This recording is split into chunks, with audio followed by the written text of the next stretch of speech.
ഞാനിന്ന് തയ്യാറാക്കിയിരിക്കുന്നത് അവൽ വെച്ചിട്ടൊരു ലഡുവാണ് കേട്ടോ. കുട്ടികൾക്കൊക്കെ ഇഷ്ടപ്പെടുന്നൊരു ടേസ്റ്റി ആയിട്ടുള്ളൊരു ലഡുവാണ് തയ്യാറാക്കിയിരിക്കുന്നത്. അപ്പോൾ അതെങ്ങനെയാണ് തയ്യാറാക്കിയിരിക്കുന്നത് എന്നുള്ളത് വീഡിയോ സ്കിപ്പ് ചെയ്യാതെ മൊത്തത്തിൽ കണ്ടു നോക്കൂ കേട്ടോ. വീഡിയോ കണ്ടുകൊണ്ടിരിക്കുന്ന സമയത്ത് ഇഷ്ടപ്പെടുന്നുണ്ടെന്നുണ്ടെങ്കിൽ ലൈക്ക് ചെയ്യാൻ മറക്കരുത്. പിന്നെ ഫാമിലി ഫ്രണ്ട്സിനൊക്കെ ഒന്ന് ഷെയർ ചെയ്യാനും മറക്കരുത് കേട്ടോ. അപ്പോൾ സബ്സ്ക്രൈബ് ചെയ്യാതെ കാണുന്നവരൊന്ന് സബ്സ്ക്രൈബ് ചെയ്ത് സപ്പോർട്ട് ചെയ്യുകയും ചെയ്യണേ. അപ്പോൾ നമുക്ക് പെട്ടെന്ന് തന്നെ വീഡിയോയിലേക്ക് കിടക്കാം. അപ്പോൾ അതിന് വേണ്ടിയിട്ട് ഞാനൊരു പാൻ വെച്ചിട്ടുണ്ട് കേട്ടോ. ഇതിലേക്ക് ശർക്കര ഇട്ട് കൊടുക്കുന്നുണ്ട്. 2 അച്ച് ശർക്കര ഞാൻ എടുത്തിട്ടുണ്ട്. അത് ഇതുപോലെ നിങ്ങൾ പൊടിച്ചെടുത്തിട്ട് ഇതിലേക്ക് ഇട്ട് കൊടുക്കുന്നുണ്ട്. പെട്ടെന്ന് നിങ്ങൾ മെൽറ്റായി കിട്ടാൻ വേണ്ടിയിട്ടാണ്. പിന്നെ ഒരു 1/2 ഗ്ലാസ് വെള്ളം ഒഴിച്ച് കൊടുക്കുന്നുണ്ട്. നമുക്ക് നല്ല രീതിയിലൊന്ന് മെൽറ്റാക്കി എടുക്കാം കേട്ടോ. ഇപ്പോൾ നല്ല രീതിയിലൊന്ന് ഒക്കെ അലിഞ്ഞിട്ട് നല്ല കറക്റ്റായിട്ട് കിട്ടിയിട്ടുണ്ട്. ഇനി ഫ്ലെയിമൊക്കെ ഓഫ് ചെയ്തിട്ട് നമുക്ക് തണുക്കാനായിട്ട് വെക്കാം. തണുത്തതിന് ശേഷമാണ് നമ്മളിന്ന് അരിച്ചെടുക്കുന്നത്. അപ്പോൾ ഇതൊരു സൈഡിലേക്ക് വെക്കുന്നുണ്ട്. ഇനി വേറൊരു പാത്രത്തിലേക്ക് ഞാൻ അവലെടുക്കുന്നുണ്ട് കേട്ടോ. ഈ ഒരു ബൗളിന് നിറച്ച് അവലെടുക്കുന്നുണ്ട്. എന്നിട്ട് ഇതിലേക്ക് ഇട്ട് കൊടുക്കാം കേട്ടോ. അപ്പോൾ ഞാനിതൊന്ന് റോസ്റ്റഡ് അവലാണ് എടുത്തിരിക്കുന്നത്. എന്നാലും നമ്മൾ ഒന്ന് റോസ്റ്റ് ചെയ്തെടുക്കണം. അപ്പോൾ വെള്ളയാണെങ്കിലും ബ്രൗൺ കളർ ആണെങ്കിലും കുഴപ്പമില്ല കേട്ടോ. ഏത് കളറാണെങ്കിലും കുഴപ്പമില്ല. ഞാനിതൊരു ബ്രൗൺ കളറാണ് എടുത്തിരിക്കുന്നത്. അപ്പോൾ ഇതൊന്നങ്ങ് മീഡിയം ഫ്ലെയിമിൽ വെച്ചിട്ടൊന്ന് വറുത്തെടുക്കണം കേട്ടോ. അപ്പോൾ തീൻ്റെ കാര്യം പ്രത്യേകം ശ്രദ്ധിക്കണം, കൂടിപ്പോകരുത്. പെട്ടെന്ന് തന്നെ കരിഞ്ഞു പോകാൻ ചാൻസ് ഉണ്ട്. അപ്പോൾ ഫ്ലെയിമൊന്ന് മീഡിയം ടു ലോ ഫ്ലെയിമിൽ വെച്ചിട്ട് ഇതുപോലെ അങ്ങ് നല്ല രീതിയിലൊന്ന് റോസ്റ്റ് ചെയ്തെടുക്കാം കേട്ടോ. ഒരു 3/4 ഭാഗം ആവുന്ന സമയത്ത് അതിലേക്ക് തേങ്ങ ഇട്ട് കൊടുക്കുന്നുണ്ട്. തേങ്ങ കൂടി ഇട്ട് കൊടുത്തതിന് ശേഷം നല്ല രീതിയിലൊന്നങ്ങ് വറുത്തെടുക്കാം കേട്ടോ. നമ്മളിതിൻ്റെ പാകം എന്ന് പറയുന്നത് കയ്യിലിട്ട് പിടിക്കുന്ന സമയത്ത് പൊടിഞ്ഞ് കിട്ടണം. അതാണ് കറക്റ്റായിട്ടുള്ളൊരു പാകം എന്ന് പറയുന്നത്.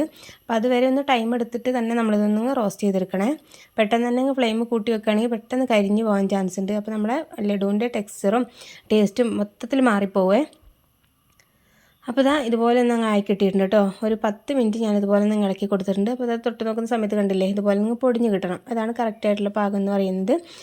അപ്പോൾ ഇതൊന്ന് നമുക്കിനി ചൂടാറാനായിട്ട് വെക്കണം. ഒരു സൈഡിലേക്ക് മാറ്റി വെക്കാം.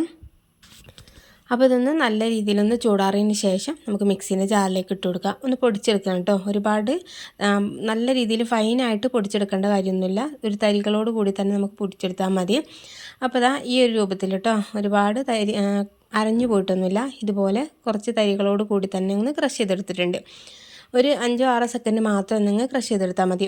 ഒറ്റ സ്പീഡിൽ കേട്ടോ. ഹൈ സ്പീഡിലൊന്നും വെക്കേണ്ട കാര്യമൊന്നുമില്ല. ഇതുപോലെ അങ്ങ് ക്രഷ് ചെയ്തെടുത്തിട്ടുണ്ട്. ഇനി നമ്മൾ ആദ്യം വെച്ച പാനിലേക്ക് തന്നെ നമ്മൾ ശർക്കര പാനി ഒന്ന് ഒഴിച്ചു കൊടുക്കാം കേട്ടോ. ഒന്ന് അരിച്ചെടുത്തതിന് ശേഷമാണ് ഒഴിച്ചു കൊടുക്കുന്നത്. അപ്പോൾ ചൂടാറിന് ശേഷം ഒന്ന് അരിച്ചെടുത്തതാണ്. അപ്പോൾ ഒന്നുകൂടി ഒന്ന് ചൂടാക്കി കിട്ടാൻ വേണ്ടിയിട്ടാണ് ഈ ഒരു പാനിലേക്ക് തന്നെ നമ്മൾ ഒഴിച്ചു കൊടുക്കുന്നത്. അപ്പോൾ ഒരു മീഡിയം ഫ്ലെയിമിൽ വെക്കുക. എന്നിട്ട് ഒന്ന് ചൂടായി വരുന്ന സമയത്ത് അതിലേക്ക് നമ്മൾ മാറ്റി വെച്ചിരിക്കുന്ന പൊടിച്ച് വെച്ചിരിക്കുന്ന അവലുണ്ടല്ലോ അതിട്ട് കൊടുക്കാം. ഇട്ട് കൊടുത്തതിന് ശേഷം ഒന്ന് മിക്സ് ചെയ്ത് കൊടുക്കാം കേട്ടോ. അപ്പോൾ മിക്സ് ചെയ്യുന്ന സമയത്ത് തന്നെ കണ്ടില്ലേ, ഈ ഒരു പാകത്തിന് നമുക്ക് കിട്ടണം. എന്നാൽ തന്നെയാണ് കറക്റ്റായിട്ട് നമുക്ക് ലഡുവൊക്കെ പിടിക്കുന്ന സമയത്ത് കറക്റ്റായിട്ട് കിട്ടുള്ളൂ. അപ്പോൾ ഒന്ന് മിക്സ് ചെയ്തതിന് ശേഷം കുറച്ച് ഏലക്കായ പൊടിച്ചതിട്ട് കൊടുക്കുന്നുണ്ട് കേട്ടോ. ഞാൻ ഏലക്കായ നമുക്ക് ശർക്കര പാനി ഒന്ന് അരിച്ചെടുത്ത് ഒഴിച്ചില്ലേ, ആ സമയത്ത് ഇട്ട് കൊടുത്താലും മതി കേട്ടോ. അപ്പോൾ നമുക്ക് മിക്സ് ചെയ്തെടുക്കാനായിട്ട് ഈസി ആയിക്കോളും. അപ്പോൾ ഞാൻ ഈ സമയത്ത് ചേർത്ത് കൊടുത്തിട്ട് നല്ല രീതിയിലൊന്ന് മിക്സാക്കി കൊടുക്കുന്നുണ്ട്. അപ്പോൾ ഏലക്കായൻ്റെ പൊടിയൊക്കെ എല്ലാ ഭാഗത്തേക്കും എത്തിയിട്ട് ഉണ്ട്. ഇനി നമുക്ക് ഇതിലേക്ക് കാഷ്യൂ നട്ട് ഇട്ട് കൊടുക്കുന്നത് കേട്ടോ. നെയ്യിലൊന്ന് റോസ്റ്റ് ചെയ്ത് വെച്ചിരിക്കുന്ന കാഷ്യൂ നട്ട് ഇട്ട് കൊടുക്കുന്നുണ്ട്. അപ്പോൾ നിങ്ങളെ കയ്യിൽ നട്ട്സ് എന്തെങ്കിലും ഉണ്ടെങ്കിൽ ചേർത്ത് കൊടുക്കാം കേട്ടോ. ഇല്ലാന്നുണ്ടെങ്കിൽ കുഴപ്പമൊന്നുമില്ല. അപ്പോൾ കാണാനും നല്ല കഴിക്കാനും നല്ല ടേസ്റ്റും കാര്യങ്ങളും ഉണ്ടാവുമല്ലോ. അപ്പോൾ അതിന് വേണ്ടിയിട്ട് ഞാൻ കാഷ്യൂ നട്ട് ഇട്ട് കൊടുക്കുന്നതേ ഉള്ളൂ. അപ്പോൾ ഇതിൽ ഞാൻ കിസ്മിസ് ഇട്ട് കൊടുക്കുന്നില്ല കേട്ടോ. കാഷ്യൂ നട്ട് മാത്രമാണ് ഇട്ട് കൊടുക്കുന്നത്.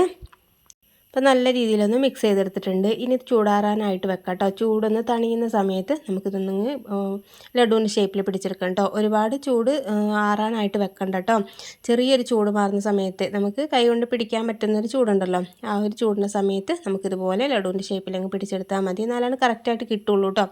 ഒരുപാട് തണുക്കാനായിട്ട് വെച്ചിട്ടുണ്ടെങ്കിൽ നമുക്ക് കറക്റ്റ് ഈ ലഡുവിൻ്റെ ഷേപ്പിലൊന്നും പിടിച്ചെടുക്കാനായിട്ട് കഴിയില്ല. അപ്പോൾ ആ കാര്യം ഒന്ന് പ്രത്യേകം ശ്രദ്ധിക്കണം കേട്ടോ. അപ്പോൾ ഇതുപോലെ ഞാനെല്ലാം ഒന്നങ്ങ് ഷേപ്പ് ചെയ്തെടുത്തിട്ടുണ്ട്. ഇപ്പോൾ ഇതൊക്കെ കാണാനായിട്ട് നല്ല ഭംഗിയുണ്ട്. നല്ല ഹെൽത്തി ആയിട്ടുള്ളൊരു ലഡു തന്നെയാണിത്. അപ്പോൾ അവലൊക്കെ കൊണ്ടുവന്ന സമയത്ത് നമുക്ക് അധികം ഇൻഗ്രീഡിയൻസ് ഒന്നും വേണ്ടല്ലോ. വീട്ടിൽ തന്നെ ഉണ്ടാവുന്ന എപ്പോഴും ഉണ്ടാവുന്ന ഇൻഗ്രീഡിയൻസ് വെച്ചിട്ട് തന്നെ നമുക്ക് ഈ ഒരു ഹെൽത്തി ആയിട്ടുള്ള റെസിപ്പി തയ്യാറാക്കിയിരിക്കുന്നത്. അപ്പോൾ എന്തായാലും ഒന്ന് ട്രൈ ചെയ്ത് നോക്കിയിട്ട് ഫീഡ്ബാക്ക് അറിയിക്കാൻ മറക്കരുത്. അപ്പോൾ ഫാമിലി ഫ്രണ്ട്സിനൊന്ന് ഷെയർ ചെയ്യാനും മറക്കരുത് കേട്ടോ. അപ്പോൾ നമുക്ക് ഇതിനേക്കാളും നല്ല കിട്ടില്ല വീഡിയോയുമായിട്ട് വീണ്ടും കാണാം. Okay, thank